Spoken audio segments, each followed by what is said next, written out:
ایک سے زیادہ شادی کرنا چاہتا ہے، جسمانی اعتبار سے فائنینشلی اس کے پاس طاقت ہے، وہ کر سکتا ہے، اگر اس کے حالات اجازت نہیں دیتے نہ کرے، مگر ایک سے زیادہ شادیوں کو گناہ سمجھنا، یہ میرے بھائیوں اور عورتوں کو خاص طور سے میں کہنا چاہتا ہوں کہ اگر آپ کے دل و دماغ میں کہیں یہ بیٹھا ہے کہ صاحب اسلام میں ایک سے زیادہ شادی کا حکم دے کر کے ہم عورتوں کے ساتھ بڑی ناانصافی کی گئی ہے، اگر یہ آپ کے دماغ میں کہیں چل رہا ہے، اس کیڑے کو باہر نکال دو، یہ کیڑا آپ کو اسلام سے دور کر رہا ہے، یا آپ کو کفر کی طرف لے کے جا رہا ہے، ارتداد کی طرف لے کے جا رہا ہے۔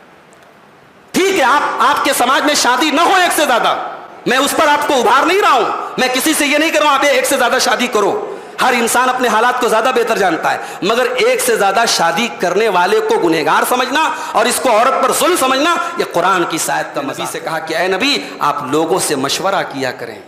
جب نبی کو مشورہ کرنے کی ضرورت ہے تو کیا کسی مسجد کے، کسی مدرسے کے، کسی جماعت کے، کسی تنظیم کے ذمہ داروں کو مشورہ کرنے کی ضرورت نہیں ہے؟ مسلمانوں کے کام مشورے سے طے ہونے چاہیے، مسلمانوں کے ہر کام میں ایک شورا ہونی چاہیے، ایک مشورہ کمیٹی ہونی چاہیے، ایک پینل ہونا چاہیے اور آپس کے مشورے سے کام ہونا چاہیے۔ ڈکٹیٹرشپ مسلمان کا طریقہ نہیں ہے۔ اللہ اپنے نبی سے کہہ رہا ہے وَشَاوِرْهُمْ فِي الْأَمْرِ، اے نبی آپ لوگوں سے مشورہ اِذَا فَعَلُوا فَاحِشَةً أَوْ ظَلَمُوا أَنفُسَهُمْ، اور اللہ کے متقی بندے وہ ہوتے ہیں جب ان سے کوئی غلط کام ہو جاتا ہے یا وہ اپنی جان کے اوپر ظلم کر لیتے ہیں، ذَكَرُوا اللَّهَ فَاسْتَغْفَرُوا لِذُنُوبِهِمْ، وہ اللہ کو یاد کرتے ہیں اور اپنے گناہوں کی معافی مانگتے ہیں۔ وَمَن يَغْفِرُ الذُّنُوبَ إِلَّا اللَّهُ، اور اللہ اگر معاف نہیں کرے گا تو کون معاف کرے گا؟ وَلَمْ يُصِرُّوا عَلَى مَا فَعَلُوا وَهُمْ يَعْلَمُونَ، اور اپنے گناہوں پر وہ ڈٹے نہیں رہتے، اپنے گناہوں پر جمے نہیں رہتے، بلکہ توبہ کر لیتے ہیں، معافی مانگ لیتے ہیں۔ اللہ تبارک و تعالی نے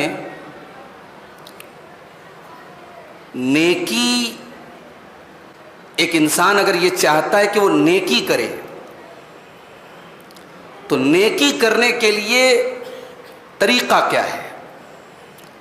انسان اگر نیکی کرنا چاہتا ہے، انسان اگر جنت میں جانا چاہتا ہے تو کیا طریقہ ہے؟ اللہ نے فرمایا لن تنالوا البر حتى تنفقوا مما تحبون، تم نیکی کو نہیں پہنچ سکتے، تم نیکی کو نہیں پا سکتے، حتى تنفقوا مما تحبون، جب تک تم اپنی سب سے محبوب چیز، سب سے فیوریٹ چیز، سب سے پسندیدہ چیز اللہ کی راہ میں خرچ نہ کر دو۔ انسان اللہ کی راہ میں خرچ تو کرتا ہے، لیکن اگر ایسی چیزیں خرچ کرتا ہے جو اس کی ضرورت سے زائد ہیں، ایکسٹرا ہیں، تو یہ کون سے کمال کی بات ہے؟ کمال تو تب ہے کہ ایک چیز ہماری محبوب ہے، ہمیں اس کی ضرورت ہے اور موقع آیا تو ہم نے اللہ کی راہ میں خرچ کر دیا، تو نیکی اس کو کہتے ہیں۔ اگر جنت میں جانا ہے تو موقع پڑنے پر اپنا سب سے محبوب مال اللہ کی راہ میں خرچ کر دو۔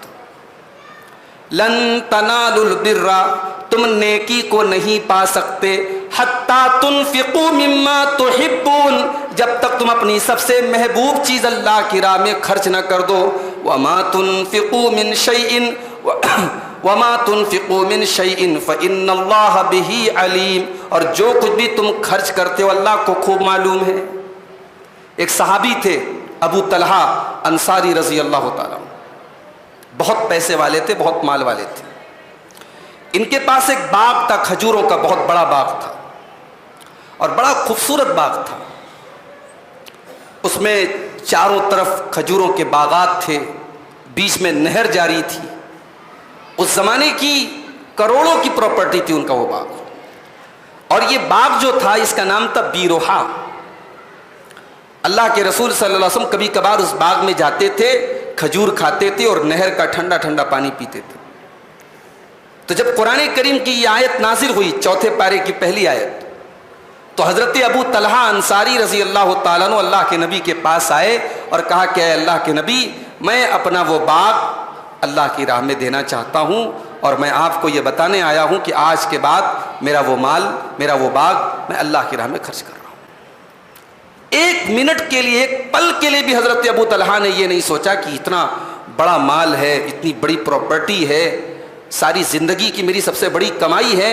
قرآن کی آیت نازل ہوئی لن تنالوا البر حتى تنفقوا مما تحبون، ابو طلحہ انصاری نے کہا کہ اے اللہ کے نبی، میں اپنا وہ باغ اللہ کی راہ میں دے رہا ہوں۔ اللہ کے رسول نے فرمایا کہ اے ابو طلحہ، یہ تو بڑا قیمتی مال ہے، اتنا بڑا باغ تم اللہ کی راہ میں دے رہے ہو؟ آپ نے بڑی حیرت سے فرمایا۔ اس کے بعد اللہ کے رسول نے فرمایا کہ میری رائے یہ ہے کہ آپ اپنا یہ باغ اپنے رشتہ داروں میں جو ضرورت مند ہے، جو غریب ہیں، ان کو آپ دے دیں۔ چنانچہ حضرت ابو طلحہ رضی اللہ تعالیٰ عنہ نے اپنا وہ باغ اپنے غریب رشتہ داروں کو دے دیا۔ اس سے یہ بھی پتہ چلا کہ جب ہم صدقہ کریں، خیرات کریں، تو اپنے رشتہ داروں میں جو ضرورت مند ہیں ان کو ہم پریفر کریں، ان کو ترجیح دیں، پہلے ان کو دینے کی ہم کوشش کریں۔ اس کے بعد خانہ کعبہ کی فضیلت بیان کی گئی۔ خانہ کعبہ کا کیا مقام ہے؟ ان اول بیت وضع للناس للذی ببکہ مبارکا وہدی للعالمین، سب سے پہلا جو گھر اللہ تعالیٰ کی عبادت کے لیے روئے زمین پر بنایا گیا، یہ وہی گھر ہے جس کا نام خانہ کعبہ ہے، جو بکہ میں بنایا گیا۔ بکہ یہ مکہ کا دوسرا نام ہے۔ مکہ کا ایک نام بکہ ہے، اور مکہ کا نام بکہ کیوں پڑا؟ بکہ کے معنی عربی میں وہ جگہ جہاں انسان کو رونا آ جائے، جہاں انسان کی آنکھوں سے آنسو آ جائے۔ اور آج بھی دنیا کے بڑے بڑے مجرم، بڑے چھٹے چھٹے بدماش، دنیا کے بڑے قاتل، مجرم، لٹیرے، اس گھر کی یہ خاصیت ہے، اس گھر کا یہ کمال ہے کہ جب اس گھر کے پاس جاتے ہیں اپنے آنسوؤں پر اختیار نہیں رکھ پاتے۔ انسان کتنا بھی بڑا گنہگار ہو، اس گھر کے اندر اللہ نے ایسی تاثیر رکھی ہے، جب انسان کی پہلی نظر پڑتی ہے اللہ کے اس گھر کے اوپر، انسان کو اپنے آنسوؤں پر اختیار نہیں ہوتا ہے۔ ان اول بیت وضع للناس، سب سے پہلا جو گھر اللہ تعالیٰ کی عبادت کے لیے بنایا گیا، للذی ببکہ، یہ وہی گھر ہے جو بکہ شہر میں، جو مکہ شہر میں، مبارکا وہدی للعالمین، اور یہ گھر بڑی برکت والا گھر ہے۔ یہ خانہ کعبہ برکت والا گھر ہے، ہر اعتبار سے برکت ہے۔ اس گھر میں، اس خانہ کعبہ کے پاس ایک نماز کا ثواب 1,00,000 نماز کے برابر ہے۔ وہ ایسی جگہ ہے جہاں 24/7 طواف ہوتا رہتا ہے، اللہ کا ذکر ہوتا رہتا ہے، اللہ کی عبادت ہوتی رہتی ہے۔ پھر وہ جگہ ایسی ہے، ہزاروں سال پہلے جب حضرت ابراہیم علیہ السلام نے اپنے بیٹے اسماعیل کو اور اپنی بیوی ہاجرہ کو جب وہاں چھوڑا تھا، تو وہ جگہ کیسی تھی میرے بھائی؟ وہ جگہ کیسی تھی؟ وہاں کلاک ٹاور نہیں تھا، وہ بڑی بڑی بلڈنگیں نہیں تھیں، وہاں آج کی طرح کا خوشحال مکہ نہیں تھا۔ وہ تو ایسی جگہ تھی کہ ابراہیم علیہ السلام جب اپنے بیوی بچے کو چھوڑ کے جانے لگے تو کیا دعا کرتے ہیں؟ ربنا انی اسکنت من ذریتی بواد غیر ذی زرع عند بیتک المحرم، اے اللہ میں اپنے بچوں کو، اپنے بیوی بچوں کو ایسی جگہ چھوڑ کے جا رہا ہوں جہاں ایک اناج کا دانہ بھی پیدا نہیں ہوتا۔ اس جگہ آج نہ پانی کی کمی ہے، نہ پھلوں کی کمی ہے، دنیا کے سارے پھل آپ کو وہاں مل جائیں گے۔ تو وہ برکت والی جگہ ہے، وہدی للعالمین، اور ساری کائنات کی ہدایت کا مرکز ہے۔ ساری دنیا والوں کا قبلہ اللہ تعالیٰ نے اس خانہ کعبہ کو بنا دیا۔ دنیا کے کسی کونے میں مسلمان جب نماز پڑھتا ہے تو اسی خانہ کعبہ کو اپنا ڈائریکشن بناتا ہے، اسی کو اپنا قبلہ بناتا ہے۔ وہدی للعالمین، وہ ساری کائنات کی ہدایت کا مرکز بھی بنا دیا گیا۔ فیہ آیات بینات، اور اس خانہ کعبہ کے پاس اللہ تعالیٰ کی کھلی ہوئی نشانیاں ہیں۔ مقام ابراہیم، وہاں پہ مقام ابراہیم ہے، وہاں پہ وہ پتھر بھی ہے جہاں ابراہیم علیہ السلام نے کھڑے ہو کر کے خانہ کعبہ بنایا تھا۔ اس گھر کے پاس اللہ کی بے شمار نشانیاں ہیں۔ انسان اگر غور کرے تو قدم قدم پر وہاں اللہ تعالیٰ کی توحید کے نشان اس کو ملیں گے، اللہ کی عظمت کے نشان اس کو ملیں گے۔ من دخلہ کان آمنا، اور اس خانہ کعبہ کی، اس شہر مکہ کی ایک خاص بات یہ ہے کہ جو وہاں چلا گیا اس کو امن حاصل ہو گیا۔ اپنے باپ کے قاتل کو بھی دیکھنے کے بعد بیٹا اس قاتل کو قتل نہیں کرتا تھا۔ یہ خانہ کعبہ کا احترام تھا، یہ حرم کا احترام تھا، یہ مسجد حرام کا احترام تھا۔ وَمَن دَخَلَهُ كَانَ آمِنًا، جو اس میں داخل ہو گیا، وَمَن دَخَلَهُ كَانَ آمِنًا، جو اس میں داخل ہو گیا اس کو اللہ تعالیٰ فرماتا ہے کہ ہم نے امن اور شانتی دے دی۔ وَلِلَّهِ عَلَى النَّاسِ حِجُّ الْبَيْتِ مَنِ اسْتَطَاعَ إِلَيْهِ سَبِيلًا، اور جس کے اوپر استطاعت ہے، جس کے پاس کیپیسٹی ہے، جس کے پاس طاقت ہے، اس کے اوپر فرض ہے اس گھر کا حج کرنا۔ بڑے افسوس کی بات ہے، آج بہت سارے لوگ ایسے ہیں بہت پیسہ ہے ان کے پاس، حج نہیں کرتے. پوچھو کیوں نہیں کرتے؟ ارے صاحب کیا بتائیں، بڑی ذمہ داریاں ہیں میرے کندھے پر، بیٹی کی شادی کرنا ہے، مکان بنانا ہے، بیٹے کو جاب دلانا ہے. یہ بہانے آپ کے حج نہ کرنے کے. اگر آپ کے پاس مال ہے اور اتنا مال ہے کہ آپ آسانی سے حج کر کے آ سکتے ہیں، آپ کے بال بچوں کو کوئی دقت نہیں ہوگی، آپ کے اوپر حج فرض ہے. اور میں نے دیکھا ہے کہ جو لوگ یہ جھوٹے بہانے بنا کر حج کو کینسل کر دیں گے، صاحب ہم بعد میں کریں گے، ایک وقت ایسا آتا ہے کہ موت کا فرشتہ ان کے پاس آ جاتا ہے اور وہ حج نہیں کر پاتے. ایک وقت ایسا بھی آتا ہے کہ وہ حج کرنا چاہتے ہیں، پیرالائزڈ ہو گئے، اپاہج ہو گئے، ویل چیئر پہ چلنے لگے، مجبور ہو گئے، بستر پر گئے، اور پھر ان کے دل میں درد پیدا ہوتا ہے کہ کاش میں نے جوانی میں حج کر لیا ہوتا، کاش میں نے طاقت رہتے ہوئے حج کر لیا ہوتا. تو یہ جھوٹے ایکسکیوز مت بناؤ میرے بھائی. اگر حج کرنے کی طاقت ہے جوانی میں حج کرو. کیوں ڈرتے ہو؟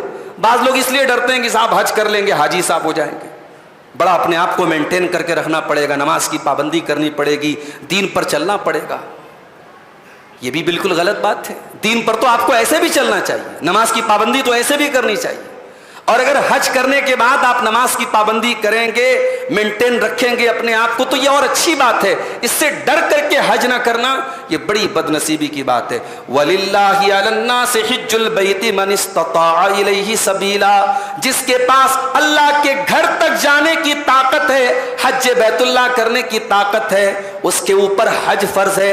وَمَن كَفَرَ، اور جو اس کا انکار کرتا ہے، جو اس کا کفر کرتا ہے، فَإِنَّ اللَّهَ غَنِيٌّ عَنِ الْعَالَمِينَ، تو اللہ تعالیٰ سارے جہانوں سے بے نیاز ہے. اس کا مطلب یہ ہوا کہ اگر کوئی حج کا انکار کرتا ہے، حج کی فرضیت کا انکار کرتا ہے، وہ کافر ہو جاتا ہے، وہ انسان کافر ہو جاتا ہے، وہ انسان دائرہ اسلام سے خارج ہو جاتا ہے. اور اگر کوئی انسان طاقت رہنے کے باوجود حج فرض ہے اور نہیں کرتا ہے، بہت بڑا گنہگار ہے اور اللہ کا ناشکرا ہے. اللہ نے جو مال دیا ہے اس کی وہ ناشکری کر رہا ہے. اس کے بعد سورہ آل عمران کی وہ آیت آتی ہے جو اللہ کے رسول صلی اللہ علیہ وسلم اپنے ہر خطبے میں پڑھتے تھے. ہم لوگ بھی جمعہ کے خطبے میں اس کو پڑھتے ہیں. یا ایھا الذین آمنوا اتقوا اللہ حق تقاتہ ولا تموتن الا وانتم مسلمون. اے ایمان والو، اللہ سے ڈرو، اللہ سے ڈرو حق تقاتہ، جیسا ڈرنے کا حق ہے. ولا تموتن، اور تمہیں موت نہ آئے، الا وانتم مسلمون، مگر اسلام کی حالت میں. اللہ سے ڈرو جیسا ڈرنے کا حق ہے. اس کا کیا مطلب ہوا؟ اس کا مطلب یہ ہوا، اس کا ایک مطلب ایک مفسر نے لکھا ہے کہ اللہ سے ڈرو جیسا ڈرنے کا حق ہے. اس کا مطلب یہ ہوا کہ ان یطاع فلا یعصى، اللہ کی اطاعت کی جائے، اللہ کی نافرمانی نہ کی جائے. وَأَن يُذْكَرَ فَلَا يُنْسَى، اللہ کو یاد رکھا جائے، اللہ کو کبھی بھولا نہ جائے. وَأَن يُشْكَرَ وَلَا يُكْفَرَ، اور اللہ کا ہمیشہ شکریہ ادا کیا جائے، اللہ کی کبھی ناشکری نہ کی جائے. آج مسئلہ یہ ہے کہ ہمارا تقویٰ بھی ٹیمپرری ہے. رمضان میں متقی بن گئے صاحب، مسجد میں آ گئے تو متقی بن گئے، کسی پروگرام میں آ گئے، علماء ہیں، عالم ہیں، علمی مجلس میں بیٹھے وہاں متقی بن گئے. کاروبار میں متقی نہیں ہے، لین دین میں متقی نہیں ہے، شادی بیاہ میں متقی نہیں ہے. اللہ کہہ رہا ہے اللہ سے ایسا ڈرو، ایسا تقوی اختیار کرو، حق تقاتہ، اللہ سے جیسا ڈرنے کا حق ہے. اور تمہیں موت نہ آئے مگر اسلام کی حالت میں، مرتے دم تک، زندگی کی آخری سانس تک اپنے ایمان کی حفاظت کرو.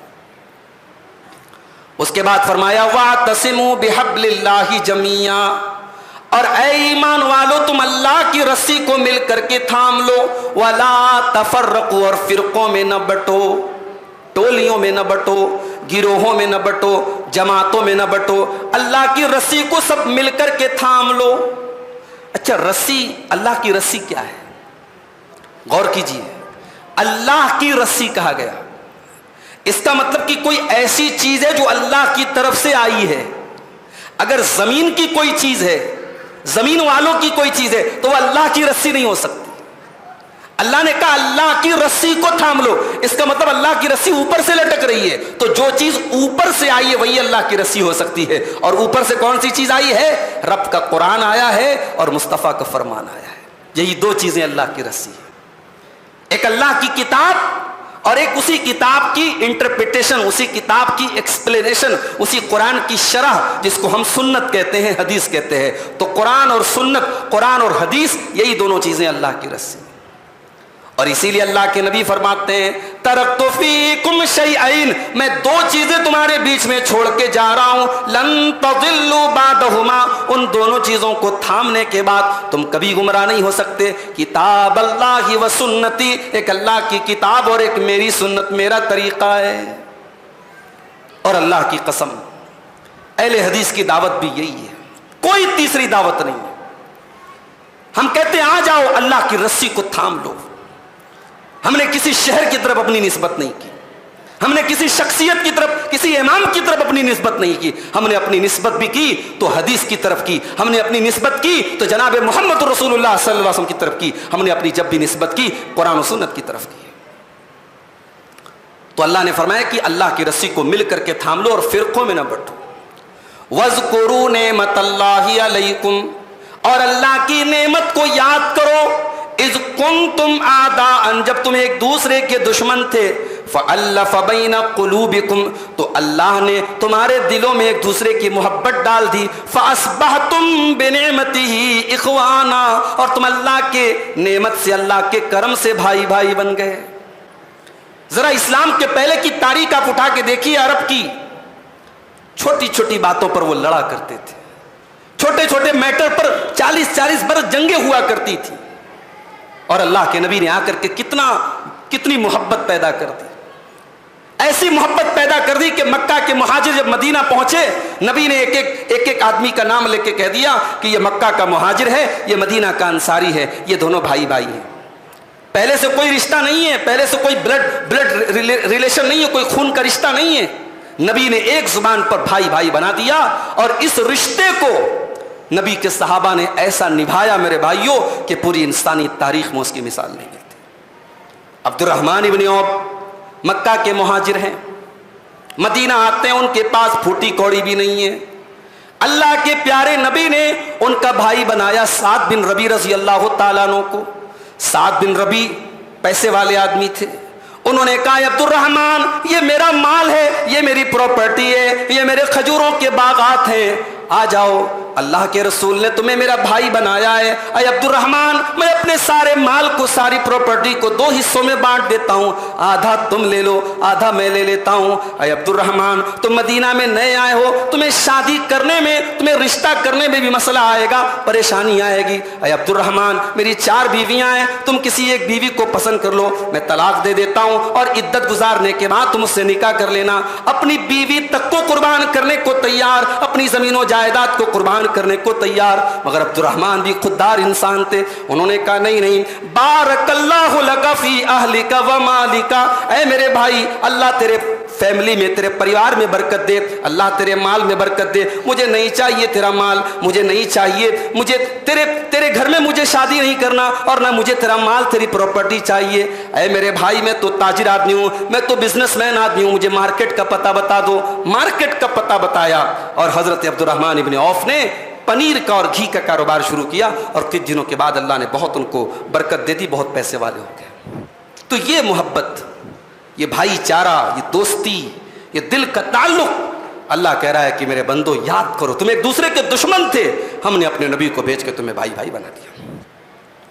وَكُنْتُمْ عَلَى شَفَا حُفْرَةٍ مِّنَ النَّارِ، تم جہنم کے گڑھے کے کنارے تھے، تم جہنم میں جانے ہی والے تھے، اتنے گناہ کرتے تھے، اتنے غلط کام کرتے تھے کہ تم جہنم میں جانے ہی والے تھے۔ فَأَنْقَذَكُمْ مِنْهَا، ہم نے اپنے نبی کو بھیج کر تم کو جہنم سے بچا لیا، تم کو جنتی بنا دیا۔ كَذَلِكَ يُبَيِّنُ اللَّهُ لَكُمْ آيَاتِهِ، اے میرے بندو اسی طریقے سے اللہ تعالیٰ اپنی آیتوں کو بیان کرتا رہے گا تاکہ تم ہدایت کے راستے پر آ جاؤ، تم سیدھے راستے پر آ جاؤ۔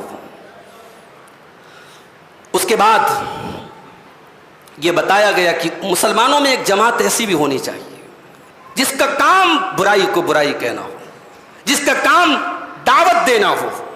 اور یہ کون سی جماعت ہوگی؟ یہ علماء کی جماعت ہوگی. ہر انسان کا کام نہیں ہے. ایک جماعت ایسی ہونی چاہیے جو خاص ہو اس کام کے لیے، جو علم حاصل کرے، جو باقاعدہ دعوت کے اصولوں سے واقف ہو اور پھر وہ عوام میں دعوت کا کام کرے. وَلْتَكُمْ مِنْكُمْ أُمَّةٌ يَدْعُونَ إِلَى الْخَيْرِ وَيَأْمُرُونَ بِالْمَعْرُوفِ وَيَنْهَوْنَ عَنِ الْمُنْكَرِ وَأُولَئِكَ هُمُ الْمُفْلِحُونَ. اے مسلمانوں، تم میں ایک جماعت ایسی بھی ہونی چاہیے جو لوگوں کو بھلائی کی طرف دعوت دے، برائی سے روکے، اچھائیوں کا حکم دے، اور یہی لوگ کامیاب ہونے والے ہیں. اس کا مطلب یہ ہوا کہ امت میں ہر دور میں ایک طبقہ ایسا ہونا چاہیے جو برائی کو برائی کہے، جو اچھائی کو اچھائی کہے، جو شراب کو شراب کہے، جو زنا کو زنا کہے، جو حرام کو حرام کہے، جو حلال کو حلال کہے. ہر دور میں ایسی جماعت ہونی چاہیے. اور اگر اللہ نہ کرے کبھی ایسا دور آ گیا جب دنیا سے علماء چلے گئے اور یہ کام کرنے والے مٹ گئے، وہی دن اس امت کی تباہی کا دن ہوگا. اے میرے نبی، آپ کا رب کسی بستی کو ہلاک نہیں کرتا ہے جب تک اس بستی میں اصلاح کرنے والے لوگ موجود ہوں، جب تک برائی کو برائی کہنے والے لوگ موجود ہوں، تب تک اللہ تعالیٰ بستی کو ہلاک نہیں کرتا ہے. تو اگر نجات چاہیے، اگر کامیابی چاہیے، تو ایک جماعت ایسی ہونی چاہیے. اب اس جماعت کو ہمیں تیار کرنا ہے. ہر انسان کوشش کرے اپنے محلے سے، اپنے علاقے سے کچھ ایسے بچوں کو دین کے کاموں میں لگائے، ان کو عالم بنائے، ان کو قرآن کا حافظ بنائے، اس کو دین کا داعی بنائے. ہر محلے میں، ہر گاؤں میں، ہر بستی میں ایسے لوگ ہونے چاہیے. اگر یہ کام ہم نے نہیں کیا تو یہ ہماری تباہی اور بربادی کی نشانی ہوگی میرے بھائی. اس کے بعد اس امت کا مقام بتایا گیا. یہ امت دنیا کی سب سے بہترین امت ہے، یہ دنیا کی سب سے بہترین کمیونٹی ہے، لیکن یہ مقام رسپانسبلٹی بھی رکھتا ہے. اگر اللہ تعالیٰ نے ہم کو دنیا کی سب سے بہترین امت بنایا ہے تو ہمارے کندھوں پر اللہ تعالیٰ نے کچھ رسپانسبلٹی بھی ڈالی ہے، کچھ ذمہ داری بھی ڈالی ہے. فرمایا کنتم خیر امت اخرجت للناس تأمرون بالمعروف وتنہون عن المنکر وتؤمنون باللہ. اے مسلمانوں، تم دنیا کی سب سے بہترین امت ہو، لیکن کان کھول کر کے سن لو، اخرجت للناس، تمہیں انسانیت کو کچھ دینے کے لیے پیدا کیا گیا ہے. تمہارے وجود کے ذریعے، تمہاری ذات کے ذریعے انسانیت کو کچھ ملنا چاہیے. دنیا کو یہ لگنا چاہیے کہ ہاں یہ مسلمانوں کی بستی ہے، یہ مسلمانوں کا علاقہ ہے، ان کے ذریعے انسانیت کا فائدہ ہو رہا ہے، ان کے ذریعے دنیا کا بھلا ہو رہا ہے. اخرجت للناس، تم انسانیت کو کچھ دینے کے لیے بنائے گئے ہو. تامرون بالمعروف، تم نیکیوں کا حکم دیتے ہو. وتنہون عن المنکر، اور برائیوں سے روکنے کا کام کرتے ہو. وتؤمنون باللہ، اور تم اللہ کے اوپر ایمان رکھتے ہو.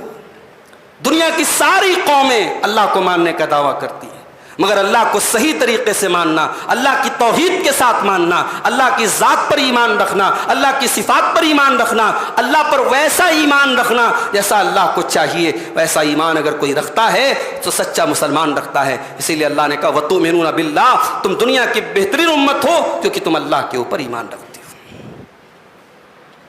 اس کے بعد یہودیوں کی کارستانیاں بیان کی گئی کہ یہودی وہ خبیث قوم ہے جس نے اپنے نبیوں کو قتل کیا. یہ وہ خبیث لوگ ہیں جو بے ایمان ہیں، سود کھاتے ہیں اور امانت میں خیانت کرتے ہیں. اللہ تعالیٰ نے یہودیوں کے یہ کارنامے بیان کیے، ان کے جرائم بیان کیے. یہ سب بیان کرنے کے بعد اللہ تعالیٰ نے ایک عجیب بات بیان کی. فرمایا لیسو سواء، لیسو سوا، یہ سارے اہل کتاب، یہ سارے یہودی برابر نہیں ہیں. من اہل الکتاب امت قائمۃ یتلون آیات اللہ آناء اللیل وہم یسجدون. انہی اہل کتاب میں ایسے بھی لوگ ہیں جو راتوں کو اللہ کی بارگاہ میں سجدہ کرتے ہیں، جو اللہ کی آیتوں کی تلاوت کرتے ہیں، جو اللہ سے ڈرا کرتے ہیں، جن کے دل میں اللہ کا خوف ہے. اللہ اکبر. یہ اللہ تبارک و تعالیٰ کا انصاف دیکھو میرے بھائی. قرآن کریم میں اللہ یہودیوں کا جرم بیان کر رہا ہے. اور یہودی کون ہے؟ وہ قوم ہے جو اللہ کو گالی دیتی تھی، وہ قوم ہے جو اللہ کو برا بھلا کہتی تھی، جس نے عیسیٰ علیہ السلام کو قتل کرنے کی کوشش کی، جس نے زکریا علیہ السلام کو قتل کیا، جس نے یحییٰ علیہ السلام کو قتل کیا، یہ وہ قوم تھی۔ مگر اللہ تبارک و تعالیٰ ایک اصول بتا رہا ہے کہ سب کو ایک لاٹھی سے ہانکنا یہ مسلمان کا شیوا نہیں ہونا چاہیے۔ یہودیوں میں بھی اچھے لوگ بھی تھے، ان میں ایماندار لوگ بھی تھے، ان میں اللہ سے ڈرنے والے بھی لوگ بھی تھے۔ جب اللہ نے یہودیوں کے جرائم بیان کیے اور اہل کتاب کی کارستانی بیان کی تو قرآن کی آیت بھی اللہ نے نازل کی کہ سب برابر نہیں ہیں، ان میں وہ لوگ بھی ہیں جو راتوں کو اللہ کی آیتوں کی تلاوت کرتے ہیں۔ اس میں ہمیں اور آپ کو ایک اصول دیا گیا، جو ہمارے یہاں ایک اصول ہے نا، everything is fair in love and war, پیار اور جنگ میں سب جائز ہے۔ نہ یہ غلط اصول ہے، جھوٹ ہے، یہ فرضی اصول ہے، من گڑت اصول ہے۔ نہ پیار میں سب جائز ہے، کہ پیار ہی کے نام پہ تو ہو رہا ہے، لڑکیاں گھروں سے بھاگ رہی ہیں، باپ کی عزت کو مٹی میں ملا کے، ماں کی عزت کو مٹی میں ملا کے، ماں باپ کی زندگی بھر کی پرورش کو مٹی میں ملا کے غیر مسلم کے ساتھ فرار ہو رہی ہیں۔ ہو رہا ہے کہ نہیں ہو رہا ہے؟ پیار کے نام پہ ہو رہا ہے صاحب۔ نہ پیار میں سب جائز ہے اور نہ جنگ میں سب جائز ہے۔ اپنے دشمن کے ساتھ بھی آپ کو ناانصافی کرنے کی اجازت نہیں۔ کسی کے خلاف اگر آپ ہیں تو اس کا مطلب نہیں کہ اس کی خوبیوں کو بھی آپ نظر انداز کر دیں۔ اللہ نے ہمیں ایک اصول دیا۔ اس کے بعد فرمایا وَإِن تَصْبِرُوا وَتَتَّقُوا لَا يَضُرُّكُمْ كَيْدُهُمْ شَيْئًا، اے مسلمانوں تمہارے دشمنوں کی چال سے اگر تمہیں بچنا ہے تو دو چیزوں کو تم لازم پکڑ لو۔ وَإِن تَصْبِرُوا وَتَتَّقُوا، اپنے اندر صبر پیدا کر لو اور اپنے اندر تقوی پیدا کر لو۔ صبر پیدا کر لو اور تقوی پیدا کر لو۔ صبر کا کیا مطلب ہے؟ صبر کا مطلب یہ ہے کہ ہمیں اللہ کی تقدیر پر ایمان ہونا چاہیے۔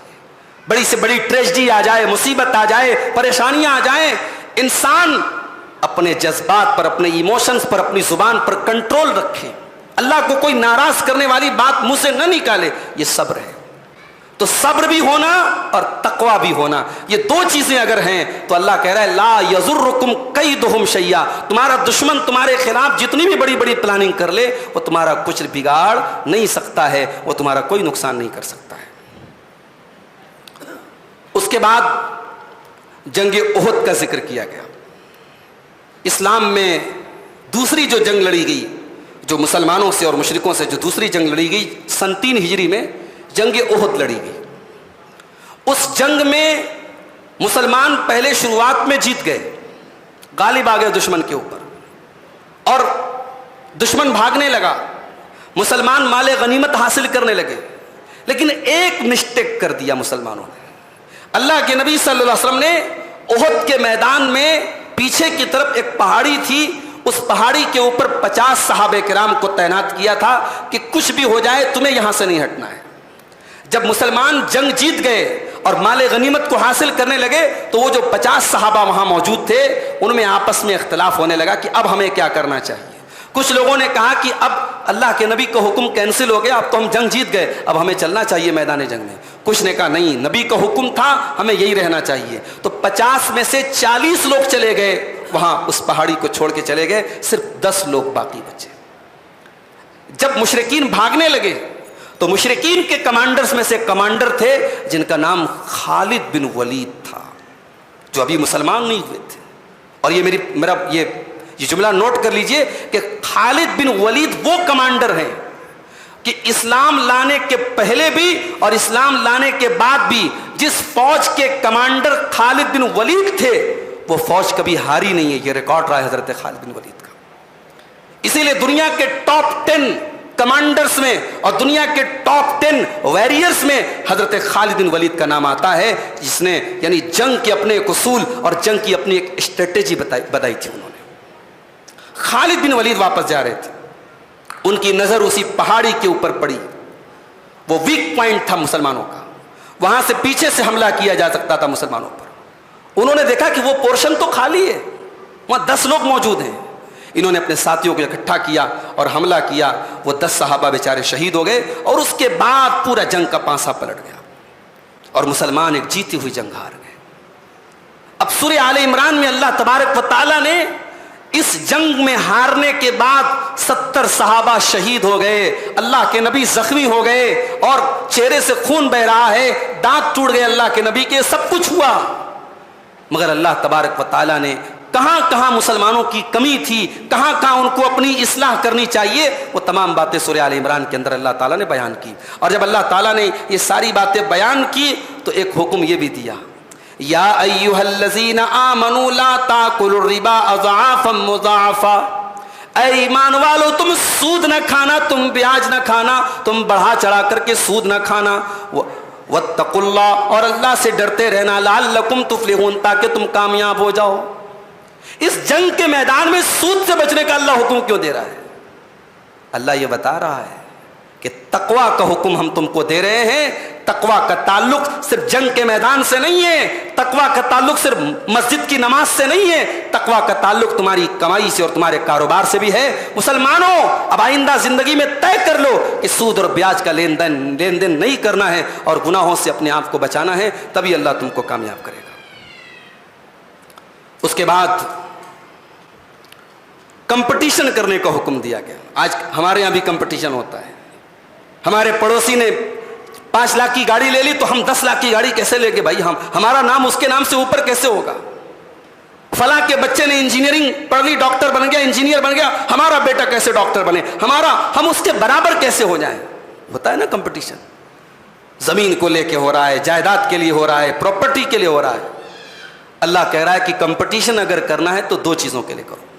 وَسَارِعُوا إِلَىٰ مَغْفِرَةٍ مِّن رَّبِّكُمْ وَجَنَّةٍ عَرْضُهَا السَّمَاوَاتُ وَالْأَرْضُ أُعِدَّتْ لِلْمُتَّقِينَ. اے میرے بندو، اگر تمہیں کمپٹیشن کرنا ہے، تمہیں اگر مقابلہ کرنا ہے، تمہیں ایک دوسرے سے آگے نکلنا ہے تو 2 چیزوں میں تم کمپٹیشن کرو.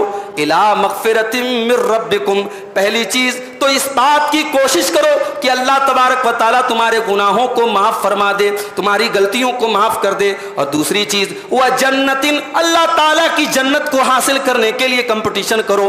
کیسی جنت؟ عرضها السماوات والارض، جس جنت کی چوڑائی آسمانوں اور زمین کے برابر ہے. اعدت للمتقین، اور جو جنت متقیوں کے لیے تیار کی گئی ہے. جنت تیار ہے، جنت از آلریڈی پریپیئرڈ. جنت ایسا نہیں کہ فیوچر میں بنے گی، جنت تیار ہے. اعدت للمتقین، جنت متقیوں کے لیے تیار کر دی گئی ہے. اب متقی کون لوگ ہیں؟ الذین ينفقون فی السراء والضراء. متقی وہ لوگ ہیں جو خوشحالی میں بھی خرچ کرتے ہیں اور بدحالی میں بھی خرچ کرتے ہیں. جن کا کاروبار اچھا چلتا ہے تب بھی اللہ کی راہ میں دیتے ہیں، اور کاروبار میں مندی آ جاتی ہے تب بھی اللہ کی راہ میں دیتے ہیں. جن کے اوپر اچھا دور آتا ہے تب بھی اللہ کی راہ میں خرچ کرتے ہیں، اور پریشانی کا دور آتا ہے تب بھی جتنا بن پڑتا ہے اللہ کی راہ میں خرچ کرتے ہیں. بھائی ہمارے پاس اللہ کا دیا سب کچھ ہے اور ہم اللہ کی راہ میں دے رہے ہیں. یہ بہت کمال کی بات نہیں. کمال کی بات تو یہ ہے کہ ہم ایک مڈل کلاس آدمی ہیں، ہمارے پاس بڑی خوشحالی نہیں ہے، مگر ہم سے جو بن پڑتا ہے اللہ کی راہ میں جب ضرورت پڑتی ہے ہم دل کھول کے خرچ کرتے ہیں. اللہ نے کہا یہ ہے متقی لوگوں کی پہچان. الذین ينفقون فی السراء والضراء، جو خوشحالی میں بھی خرچ کرتے ہیں اور پریشانی میں بھی خرچ کرتے ہیں. والکاظمین الغیظ، اور غصے کو پی جایا کرتے ہیں. یہ نہیں کہا کہ غصہ نہیں آتا ہے، غصہ تو آئے گا نا. انسان ہے تو غصہ آئے گا. کبھی بیٹے پر غصہ آ گیا، کبھی بیوی پر غصہ آ گیا، کبھی دوست پر آ گیا، کبھی اپنے ملازم پر آ گیا. غصہ آ گیا، مگر غصے کو کنٹرول کر جاتے ہیں، غصے کو کنٹرول کر جاتے ہیں، غصے کو پی جاتے ہیں. اسی لیے اللہ کے نبی صلی اللہ علیہ وسلم فرماتے ہیں سب سے بڑا پہلوان وہ ہے جو غصے کو کنٹرول کر لے، جو غصے پر قابو پا لے. والعافین عن الناس، اور جو لوگوں کو معاف کر دیا کرتے ہیں، لوگوں کی غلطیوں کو معاف کر دیا کرتے ہیں. واللہ یحب المحسنین، اور اللہ تعالیٰ ایسے ہی نیک لوگوں کو پسند کرتا ہے. والذین اذا فعلوا فاحشۃ او ظلموا انفسهم، اور اللہ کے متقی بندے وہ ہوتے ہیں جب ان سے کوئی غلط کام ہو جاتا ہے یا وہ اپنی جان کے اوپر ظلم کر لیتے ہیں. ذکروا اللہ فاستغفروا لذنوبہم، وہ اللہ کو یاد کرتے ہیں اور اپنے گناہوں کی معافی مانگتے ہیں. ومن یغفر الذنوب الا اللہ، اور اللہ اگر معاف نہیں کرے گا تو کون معاف کرے گا. ولم یصروا علی ما فعلوا وهم یعلمون، اور اپنے گناہوں پر وہ ڈٹے نہیں رہتے، اپنے گناہوں پر جمے نہیں رہتے، بلکہ توبہ کر لیتے ہیں، معافی مانگ لیتے اللہ سے. تو یہ پہچان ہے متقی لوگوں کی. اس کے بعد قرآن کریم کی وہ آیت ہمارے سامنے آتی ہے. جب اللہ کے رسول کا انتقال ہوا اسی آیت کو پڑھا تھا ابو بکر صدیق نے, اور صحابہ کہتے ہمیں ایسا لگ رہا تھا کہ آج پہلی مرتبہ ہم قرآن کی آیت سن رہے ہیں. وما محمد الا رسول, محمد تو ایک رسول ہیں. افإن مات, اگر ان کو موت آ جائے, او قتلا, یا وہ شہید کر دیے جائیں, انقلبتم علی اعقابکم, تو کیا تم اپنی ایڑیوں کے بل پلٹ جاؤ گے. ومن ينقلب علی عقبیہ, اور جو اپنی ایڑیوں کے بل پلٹ جائے گا, جو اسلام کو چھوڑ دے گا, مرتد ہو جائے گا, فلن يضر اللہ شیئا, وہ اللہ کا کچھ بھی بگاڑ نہیں سکتا. جنگ احد میں ایک ایسا بھی موقع آیا تھا جب یہ افواہ اڑ گئی کہ مسلمانوں کے نبی قتل کر دیے گئے, اللہ کے رسول قتل کر دیے گئے. جب یہ افواہ اڑی تو بعض صحابہ نے اپنی تلوار پھینک دی, کہا کہ جب اللہ کے رسول ہی دنیا سے چلے گئے تو کس کے لیے لڑیں گے, کیوں لڑیں گے ہم.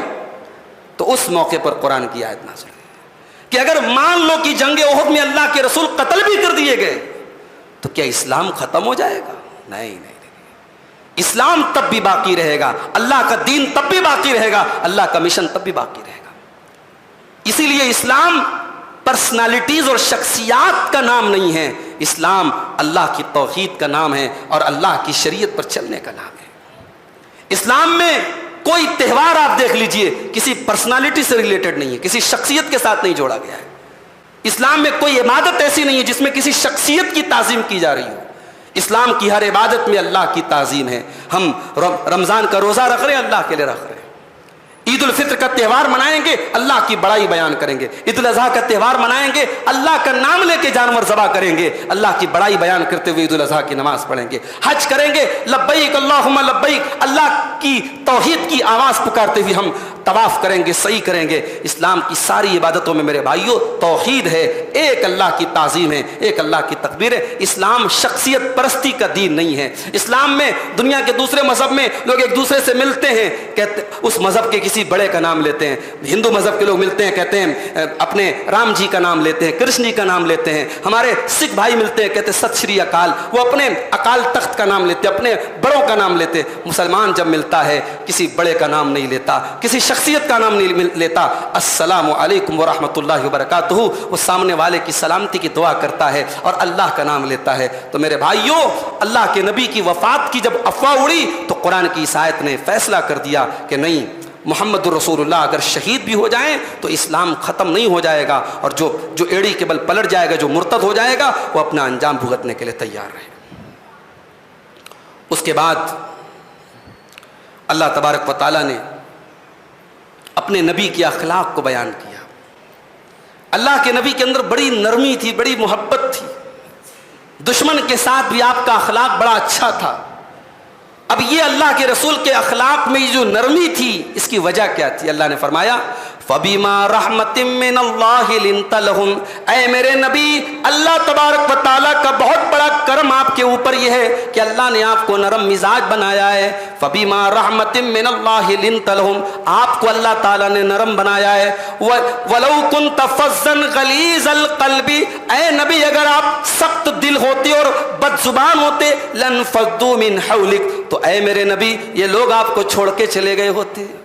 اس کا مطلب یہ ہوا کہ جو کسی مذہب کا رہنما ہو اس کا اخلاق بہت اچھا ہونا چاہیے.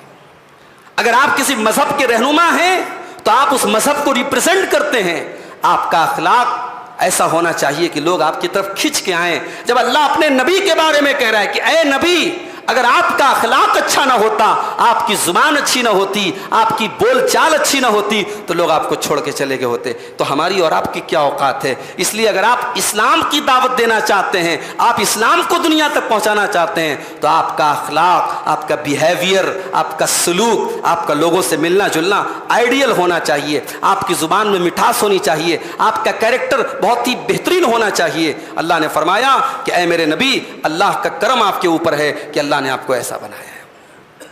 اس کے بعد فرمایا فاعف عنہم, اے نبی آپ لوگوں کو معاف کر دیا کریں. واستغفر لہم, اور لوگوں کے لیے اللہ تعالیٰ سے معافی مانگا کریں. وشاورہم فی الامر, اور اے نبی آپ لوگوں سے مشورہ کیا کریں. فاذا عزمت, اور جب آپ کسی چیز کا فیصلہ کر لے, فتوکل علی اللہ, تو اللہ کے اوپر بھروسہ کر کے وہ کام کر ڈالیے. اس کا مطلب یہ ہوا کہ اسباب کو اختیار کرنا یہ توکل کے خلاف نہیں ہے. دنیا میں اللہ تعالیٰ نے ہر چیز کا کوئی سبب بنایا ہے. اسباب کو اختیار کرنا یہ توکل کے خلاف نہیں ہے. اگر ہمیں آم کا پھل چاہیے تو ہمیں آم کا بیج زمین میں ڈالنا پڑے گا. ہمیں اگر پیسہ کمانا ہے, تجارت کرنا ہے, تو ہمیں تجارت اوپن کرنا پڑے گا, ہمیں دکان کھولنی پڑے گی. اللہ نے دنیا کو دارالاسباب بنایا ہے. اسباب, آپ بیمار ہیں تو آپ کو ڈاکٹر کے پاس جانا ہوگا, میڈیسن لینا ہوگا, ٹریٹمنٹ کرنا ہوگا, شفا اللہ تعالیٰ دے گا. مگر اسباب جو اللہ نے بنائے ہیں ان اسباب کو اختیار کرنا چاہیے. اللہ نے اپنے نبی سے کہا کہ اے نبی, آپ لوگوں سے مشورہ کیا کریں. جب نبی کو مشورہ کرنے کی ضرورت ہے تو کیا کسی مسجد کے, کسی مدرسے کے, کسی جماعت کے, کسی تنظیم کے ذمہ داروں کو مشورہ کرنے کی ضرورت نہیں ہے؟ مسلمانوں کے کام مشورے سے طے ہونے چاہیے. مسلمانوں کے ہر کام میں ایک شورا ہونی چاہیے, ایک مشورہ کمیٹی ہونی چاہیے, ایک پینل ہونا چاہیے, اور آپس کے مشورے سے کام ہونا چاہیے. ڈکٹیٹرشپ مسلمان کا طریقہ نہیں ہے. اللہ اپنے نبی سے کہہ رہا ہے وشاورہم فی الامر, اے نبی آپ لوگوں سے مشورہ کیا کریں. اور مشورہ کرنے کے بعد اور ہر طریقے سے سوچنے سمجھنے کے بعد جب کوئی کام کرنا ہو تو کرتے وقت بھی یہ دل میں خیال نہ رہے کہ میں بڑا ٹیلنٹڈ ہوں اور یہ میرا کمال ہے, بلکہ کام کا انجام اللہ کے اوپر چھوڑ دینا چاہیے. اس لیے کہ انسان جتنا بھی پلاننگ کر لے, اگر اللہ تبارک و تعالیٰ نے کام کا صحیح ہونا نہیں لکھا ہے تو ساری پلاننگ آپ کی دھری کی دھری رہ جائے گی. اس لیے اللہ نے فرمایا کہ اے نبی جب آپ فیصلہ کر لیں فتوکل علی اللہ, تو اللہ کے اوپر بھروسہ کر کے اس کام کو آپ آگے بڑھیے. اچھا, جنگ احد جب ختم ہوئی اور مسلمان مدینہ پہنچے تو مشرکین تو بھی ریٹرن جا رہے تھے. تو مشرکین مکہ اور مدینہ کے بیچ میں ایک جگہ پڑتی ہے روحا. روحا میں جب پہنچے تو مشرکین نے آپس میں طے کیا کہ ہمیں دوبارہ پلٹ کے مدینہ پر ایک اور حملہ کرنا چاہیے اور مسلمانوں کی رہی صحیح طاقت کو ختم کر دینا چاہیے. اب یہ خبر اللہ کے رسول کو پتہ لگی کہ مشرکین ایسا ارادہ کر رہے ہیں, ریٹرن آنا چاہتے ہیں مدینہ کی طرف. تو اللہ کے نبی نے اپنے صحابہ سے مشورہ کیا اور کہا کہ اس کے پہلے کہ مشرکین ریٹرن لوٹ کر کے آئیں, ہم آگے بڑھ کر کے مشرکین کا سامنا کرتے ہیں تاکہ مشرکین ہم سے ڈر کے بھاگ جائیں. اب غور کیجئے, ابھی جنگ احد ختم ہوئی ہے, 70 صحابہ کو ابھی دفن کر کے آئے ہیں, مسلمان زخموں سے چور ہیں, اللہ کے نبی زخموں سے چور ہیں, مگر دشمن کی چال کو ناکام کرنے کے لیے اللہ کے نبی اپنے صحابہ کو لے کر کے مدینہ سے نکلے اور ایک جگہ جس کا نام حمراء الاسد ہے وہاں تک آپ پہنچے. اور دشمنوں نے, جب مکہ کے مشرکین نے دیکھا کہ مسلمان تو خود چل کے آئے ہیں, ان کو لگا کہ اس کا مطلب کہ مسلمانوں کو اور بھی طرف سے مدد مل رہی ہے, وہاں سے مشرکین واپس چلے گئے. اب اپنے نبی کے صحابہ کی یہ ادا اللہ کو اتنی پسند آئی کہ اللہ نے سورہ آل عمران کے اندر یہ آیت نازل کر دی, الذین استجابوا للہ والرسول من بعد ما اصابهم القرح للذین احسنوا منهم واتقوا اجر عظیم. اے میرے نبی, آپ کے وہ صحابہ جو زخمی ہونے کے باوجود, جن کے بدن سے خون رس رہا تھا اور جن کے بدن پہ بڑے بڑے زخم تھے, اس کے باوجود انہوں نے اللہ کی بات مانی اور رسول کی بات مانی. اے میرے نبی, آپ کے ان صحابہ کے لیے اللہ تعالیٰ کے یہاں بہت بڑا اجر و ثواب ہے. الذین قال لهم الناس ان الناس قد جمعوا لكم, ان سے کہا گیا کہ بہت بڑا لشکر تیار ہو کر کے آ رہا ہے. جب ان کو یہ کہا گیا فخشوہم, ان سے ڈرو, بہت بڑا لشکر تمہارے لیے تیار ہو کر کے آ رہا ہے. فزادہم ایمانا, تو ان کا ایمان اور بڑھ گیا. وقالوا حسبنا اللہ ونعم الوکیل, اور انہوں نے کہا اللہ ہمارے لیے کافی ہے اور اللہ بہترین مدد کرنے والا ہے. اس کا مطلب یہ ہوا کہ سچا مومن جو ہوتا ہے وہ مصیبتوں میں بھی اپنا ہوش نہیں کھوتا ہے, مصیبتوں میں اس کا ایمان اور بڑھ جاتا ہے. صحابہ کرام کا ایمان اور بڑھ گیا اور انہوں نے کہا اللہ ہمارے لیے کافی ہے اور اللہ بہترین مدد کرنے والا ہے. اس کے بعد سورہ نساء شروع ہوتی ہے اور سورہ نساء میں اللہ تبارک و تعالیٰ نے سب سے پہلے یہ حکم دیا کہ رشتہ داری کو کاٹنے سے ڈرو. واتقوا اللہ الذی تساءلون بہ والارحام, رشتہ داری کو کاٹنے سے ڈرو اور اللہ سے ڈرو. اس کا مطلب یہ ہوا کہ اللہ کی نظر میں رشتہ بہت بڑی چیز ہے. جس کے ساتھ آپ کا خون کا رشتہ ہے, کوئی بھائی ہے, کوئی چاچا ہے, کوئی تایا ہے, کوئی بھتیجا ہے, کوئی پوتا ہے, رشتوں سے ہم بدے ہوئے ہیں اور یہ رشتے ہمارے نہیں اللہ کے بنائے ہوئے رشتے ہیں. لہٰذا رشتوں کو کاٹنے سے انسان کو ڈرنا چاہیے اور رشتوں کو نہیں کاٹنا چاہیے, رشتوں کو نہیں توڑنا چاہیے. اس کے بعد وہ آیت آتی ہے جس میں مسلمانوں کو 4 شادیوں کی اجازت دی گئی. فَانْكِحُوا مَا طَابَ لَكُم مِّنَ النِّسَاءِ مَثْنَىٰ وَثُلَاثَ وَالرُّبَاعَ، تم نکاح کرو ان عورتوں سے جو تمہارے لیے اچھی ہوں، 2 نکاح کر سکتے ہو، 3 کر سکتے ہو، 4 کر سکتے ہو۔ فَإِنْ خِفْتُمْ أَلَّا تَعْدِلُوا، اگر تمہیں اس بات کا ڈر ہے کہ تم انصاف نہیں کر پاؤ گے، فَوَاحِدَةٌ، تو ایک شادی کرو۔ یہاں ایک بات کی وضاحت کرنا چاہتا ہوں۔ کل اتفاق سے انسٹاگرام پر ایک ویڈیو سامنے آیا، ہمارے پڑوسی ملک میں ایک انجینئر صاحب ہیں، ان کا ایک ویڈیو سامنے آ گیا۔ ہمارے بہت سارے نوجوان بڑا فالو بھی کرتے ہیں ان کو، انجینئر صاحب کو۔ ان کو یہ لگتا ہے کہ صاحب یہ وہ بات بتاتے جو علماء نہیں بتاتے۔ تو ان سے کسی نے پوچھا، انٹرویو لینے والے نے، کہ انجینئر صاحب یہ بتائیے کہ اسلام میں شادی کا کیا معاملہ ہے؟ تو انہوں نے کہا بھائی اسلام میں شادی تو ایک ہی ہے، 4 کی اجازت ہے، شادی ایک ہے۔ اور اس کے بعد میں کمنٹ دیکھ رہا تھا تو خاص طور سے خواتین کے کمنٹ آ رہے تھے کہ یہ پہلا مولوی ہے جو عورتوں کے حق میں بول رہا ہے، اور یہ بالکل صحیح بات بول رہا ہے۔ ایک خاتون کا تو کمنٹ یہاں تک میں نے دیکھا، انہوں نے کہا کہ میں تو فلاں مفتی صاحب کو سن کر کے اسلام سے بیزار ہو گئی تھی، انجینئر صاحب کا بہت بہت شکریہ کہ ان کو سننے کے بعد اب اسلام سے میرے اندر محبت پیدا ہو رہی ہے۔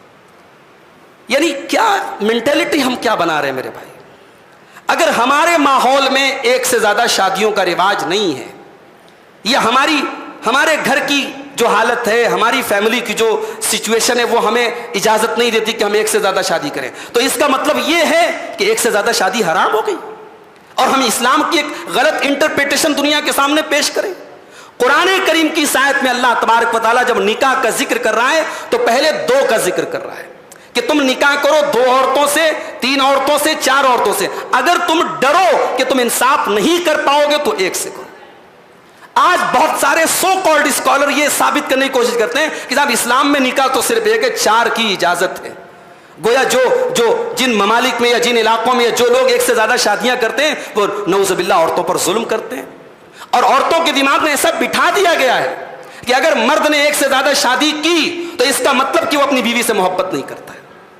اگر کسی عورت کا شوہر دوسرا نکاح کر لے تو عورتیں اسے پوچھتی ہیں کہ تیرا شوہر لگ رہا ہے تجھ سے محبت نہیں کرتا ہے۔ میرے بھائیوں، ہم سماج کو کہاں لے کے جا رہے ہیں؟ آج حالات یہ ہیں، ہر تیسرے شادی شدہ انسان کے ایکسٹرا میریٹل افیئر ہیں۔ یہ سروے بتا رہا ہوں میں، یہ اسی سماج کا جائزہ بتا رہا ہوں، ہر تیسرے شادی شدہ انسان کا ایکسٹرا میریٹل افیئر ہے۔ جس سماج میں ایکسٹرا میریٹل افیئر چلتے ہو، جس سماج میں بیوہ عورتوں کی شادیاں نہ ہوتی ہوں، جس سماج میں مطلقہ عورتوں کی شادیاں نہ ہوتی ہوں، اس سماج میں ہم نے ایک سے زیادہ شادیوں کو گناہ بنا دیا۔ معاف کرنا میرے بھائی، انجینئر صاحب نے یہ بھی کہا کہ اللہ کے نبی نے اپنی پہلی بیوی کی زندگی میں دوسری شادی نہیں کی، حضرت خدیجہ کی زندگی میں۔ کیا کہنا چاہتے ہو بھائی آپ کہنا یہ چاہتے کہ انسان کو اگر دوسری شادی کرنا ہے، چاہے اس کے پاس جتنا بھی پیسہ ہو، جتنی بھی طاقت ہو، اگر دوسری شادی کرنا ہے تو پہلی بیوی کے مرنے کا انتظار کرے؟ آپ یہ ثابت کرنا چاہتے ہو؟ اللہ کے نبی نے پہلی شادی تو ایک بیوہ عورت سے کی، اس کا مطلب کہ سارے مسلمان پہلی شادی بیوہ عورت سے کریں؟ یہ اسلام کی بڑی ہی غلط انٹرپریٹیشن ہے میرے بھائیوں۔ اسلام میں ایک مرد کو 4 شادی کرنے کی اجازت دی گئی ہے۔ اگر وہ ایک سے زیادہ شادی کرنا چاہتا ہے، جسمانی اعتبار سے فائنینشلی اس کے پاس طاقت ہے، وہ کر سکتا ہے۔ اگر اس کے حالات اجازت نہیں دیتے نہ کرے، مگر ایک سے زیادہ شادیوں کو گناہ سمجھنا، یہ میرے بھائیوں اور عورتوں کو خاص طور سے میں کہنا چاہتا ہوں کہ اگر آپ کے دل و دماغ میں کہیں یہ بیٹھا ہے کہ صاحب اسلام میں ایک سے زیادہ شادی کا حکم دے کر کے ہم عورتوں کے ساتھ بڑی ناانصافی کی گئی ہے، اگر یہ آپ کے دماغ میں کہیں چل رہا ہے، اس کیڑے کو باہر نکال دو۔ یہ کیڑا آپ کو اسلام سے دور کر رہا ہے، یا آپ کو کفر کی طرف لے کے جا رہا ہے، ارتداد کی طرف لے کے جا رہا ہے۔ ٹھیک ہے، آپ کے سماج میں شادی نہ ہو ایک سے زیادہ، میں اس پر آپ کو ابھار نہیں رہا ہوں، میں کسی سے یہ نہیں کر رہا ہوں آپ ایک سے زیادہ شادی کرو، ہر انسان اپنے حالات کو زیادہ بہتر جانتا ہے، مگر ایک سے زیادہ شادی کرنے والے کو گنہگار سمجھنا اور اس کو عورت پر ظلم سمجھنا، یہ قرآن کی آیت کا مذاق ہے میرے بھائی۔ بڑی عجیب بات ہم سماج کی دیکھتے ہیں۔ اسی سماج میں نے دیکھا 50 سال کا بوڑھا اگر اس کی بیوی مر جائے، 50 سال کا بوڑھا اگر دوسری شادی کرنا چاہے تو سماج کہتا ہے صاحب اس بوڑھے کو شادی کرنے کی کیا ضرورت ہے؟ کیا اس 50 سال کے بوڑھے کے ساری ضرورتیں اس کی بیٹیاں پوری کر دیں گی؟ ساری ضرورتیں اس کی بہویں پوری کر دیں گی؟ یقین کریں میرے بھائیوں، اسی سماج میں 50-60 سال کے وہ لوگ جن کی بیویوں کا انتقال ہو جاتا ہے اور سماج نے حرام کر دیا ہے ان کے اوپر دوسری شادی کرنا، وہ غلط راستے اپناتے ہیں۔ ایسے واقعات بھی میرے سامنے آئے ہیں کہ وہ لوگ جانوروں تک کے ساتھ بدفعلی کرتے ہیں اور جانوروں تک کے ساتھ غلط کام کرتے ہیں. ایسے واقعات ہمارے سامنے آ چکے ہیں. سماج کو کہاں لے کے جا رہے ہیں؟ کتنی مطلقہ عورتیں ہیں, کتنی بیوہ عورتیں ہیں. سماج کہتا ہے صاحب اب اس کی شادی کرنے کی کیا ضرورت ہے, اس کے پاس بچہ ہے. سماج کہتا ہے صاحب یہ عورت بچے کے سہارے زندگی گزار لے گی. معاف کرنا, یہ دنیا کا سب سے بڑا جھوٹ ہے. ایک جوان عورت جس کے اپنے جذبات, اپنی خواہشات ہیں, جس کے جسم کی اپنی ضرورت ہے, آپ کے سماج کے ان جھوٹے اصولوں نے اس عورت کی جوانی کو برباد کیا ہے, اس عورت کی زندگی کو برباد کیا ہے. اور آج کتنی بیوہ عورتیں ہیں اور مطلقہ عورتیں ہیں جو غلط راستوں کو اپنا رہی ہیں. اس لیے میرے بھائیوں, اسلام کی منمانی انٹرپریٹیشن نہ کی جائے. اور انجینئر علی مرزا جیسے جاہل لوگ جو اسلام کی الف بے سے واقف نہیں, عربی زبان سے واقف نہیں, وہ اسلام کی غلط تشریح کر رہے ہیں اور اسلام کی اپنی منمانی تشریح کر رہے ہیں. یہ جو فیمینزم کا ایک تصور ہے, عورتوں کے حق میں بولنے کا ایک جو مزاج بنا ہے نا, یہ مزاج ہم کو کہیں کہیں قرآن و حدیث سے دور لے کے جا رہا ہے. ہمیں اپنے مزاج کی اصلاح کرنے کی ضرورت ہے. قرآن کی آیت صاف کہہ رہی ہے, اور اللہ کے رسول کے تمام صحابہ نے ایک سے زیادہ شادیاں کی تھیں. تو کیا نعوذ باللہ ان کو نہیں پتا تھا وہ اپنی پہلی بیوی سے محبت نہیں کرتے تھے؟ ان کو نہیں پتا تھا کہ حضرت خدیجہ کی زندگی میں اللہ کے نبی نے دوسری کوئی شادی نہیں کی؟ مجھے کوئی ایک صحابی کا نام حدیث کی سیرت کی کتاب سے لا کے دکھا دو جس نے اپنی پہلی بیوی کے مرنے کا انتظار کیا ہو کہ جب وہ مر جائے گی تب ہم دوسری شادی کریں گے. کیا اسلام کی کیا ہم تشریح کر رہے ہیں میرے بھائی؟ مجھے بہت تکلیف ہوئی اس ویڈیو کو سننے کے بعد. اور قرآن کریم کی جب یہ آیت ہمارے سامنے آئی ہے تو ہم یہ بات واضح کر دیں کہ قرآن نے ہمیں ایک سے زیادہ شادی کرنے کی اجازت دی ہے. مگر ہندوستان کے ماحول میں ایسے بہت ساری چیزیں ہمارے یہاں رائج ہو گئی. جہیز رائج ہو گیا, بارات رائج ہو گئی, شادی بیاہ میں لمبے چوڑے خرچے رائج ہو گئے. ہندوستان کے ماحول میں ایک سے زیادہ شادیوں کا تصور بھی دھیرے دھیرے ختم ہو گیا. اب تو گناہ مانا جاتا ہے. اب تو اگر شوہر نام لے لے تو بیوی کو لگتا ہے یہ مجھ سے محبت نہیں کرتا ہے. تو یہ حالات اور ماحول ہمارے ہندوستان کے پیدا کیے ہوئے ہیں. اسلام کی جہاں تک آپ بات کریں گے, شریعت کی جہاں تک بات کریں گے, شریعت میں اجازت دی گئی ہے. اللہ نے فرمایا فَانْكِحُوا مَا طَابَ لَكُم مِّنَ النِّسَاءِ مَثْنَىٰ وَثُلَاثَ وَرُبَاعَ. 4 شادیوں تک کی اجازت ہے. فَإِنْ خِفْتُمْ, ہاں اگر انصاف نہیں کر سکتے, تمہارے اندر انصاف کرنے کی طاقت نہیں ہے, ایک بیوی پر اکتفا کرو. اس کے بعد آخری بات سورہ یعنی چوتھے پارے کے لاسٹ میں اللہ تبارک و تعالیٰ نے ان عورتوں کی لسٹ بتائی ہے جن عورتوں سے ہم نکاح نہیں کر سکتے, جن عورتوں سے نکاح کرنا حرام ہے. اس پر انشاءاللہ ہم کل تفصیل سے روشنی ڈالیں گے کہ کن کن عورتوں سے ہم نکاح نہیں کر سکتے. اس میں ایک چیز کا اللہ نے ذکر کیا کہ اپنے باپ کی بیوی سے نکاح نہیں کر سکتے, یعنی اپنی سوتیلی ماں سے نکاح کرنا حرام ہے.